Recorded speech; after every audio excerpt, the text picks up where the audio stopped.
Trust takes time. And kind of knowing what certain people are in your life can be helpful. If you try to make anybody everything in your life, they're going to disappoint you.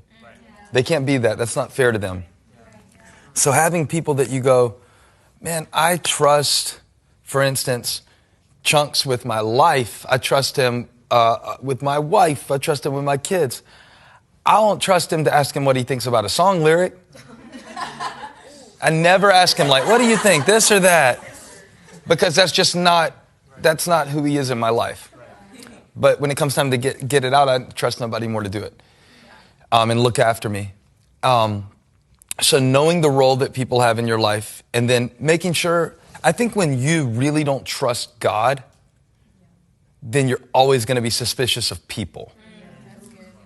I think if underlying is like, I don't trust God, then you can't trust anyone.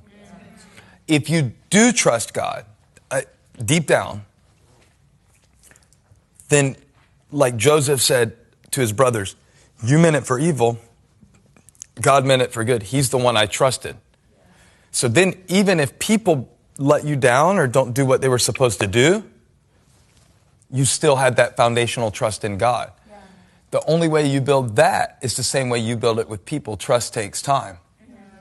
So time with God, time in His presence, time knowing, and you learn. You learn in time, oh, I shouldn't have trusted that person as much or whatever. You learn who you talk too much around.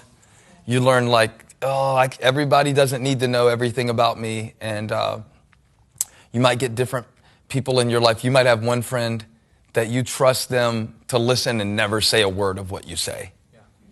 You might have somebody else that they can't keep a secret to save their life, but you actually can trust them to give you some good wisdom. Yeah.